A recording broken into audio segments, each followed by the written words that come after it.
அஸ்ஸலாமு அலைக்கும். எல்லாரும் எப்படி இருக்கீங்க? அல்ஹம்துலில்லாஹ் நாங்கள் ரொம்பவே நல்லாயிருக்கோம்.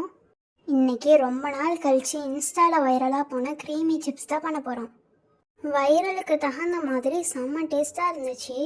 சரி வாங்க எப்படி பண்ணுறதுன்னு பார்க்கலாம். ஒரு பேனில் கொஞ்சமாக பட்டர் சேர்த்துருக்கேன். பட்டர் மெல்ட் ஆனதோட குட்டி குட்டியாக சாப் பண்ண பூண்டை சேர்த்துருக்கேன். குட்டி குட்டியாக கட் பண்ண மல்லிக்கீரை, 1 டீஸ்பூன் சில்லி ஃப்ளேக்ஸ், 2 டீஸ்பூன் மிளகாய்த்தூள், 1 டீஸ்பூன் பெப்பர் சேர்த்துக்கலாம்.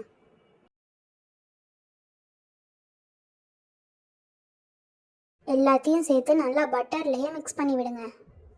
நான் இன்னும் கொஞ்சம் பட்டரும் சேர்த்துக்கிட்டேன். உங்களுக்கு தேவைப்பட்டால் பார்த்துட்டு சேர்த்துங்க. அடுத்து ஒரு பவுலில் உங்களுக்கு தேவைப்படுற அளவு ஃப்ரெஷ் க்ரீம் சேர்த்துங்க. அதில் நம்ம செஞ்சு வச்சுருந்த பட்டர் கார்லிக் பேஸ்ட்டை ஆட் பண்ணிங்க. நல்லா மிக்ஸ் பண்ணி விட்டு சிப்ஸை சேர்த்துட்டிங்கன்னா சூப்பரான க்ரீமி சிப்ஸ் ரெடி. இதில் லேஸ் தான் சேர்ப்பாங்க, ஆனால் இன்றைக்கி எனக்கு லேஸ் கிடைக்கல, அதனால் நான் பொட்டேட்டோ சிப்ஸ் சேர்த்துருக்கேன். உங்களுக்கு லேஸ் கிடைச்சா லேஸை வச்சு செஞ்சு பாருங்கள்.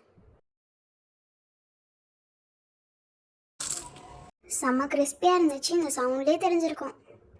நீங்களும் வீட்டில் ட்ரை பண்ணி பார்த்துட்டு மறக்காமல் எப்படி இருந்துச்சுன்னு கமெண்ட்டில் சொல்லுங்கள். உங்களுக்கு இந்த வீடியோ பிடிச்சிருந்துச்சுன்னா நம்ம சேனலை லைக் பண்ணுங்கள், ஷேர் பண்ணுங்கள், சப்ஸ்கிரைப் பண்ணுங்கள்.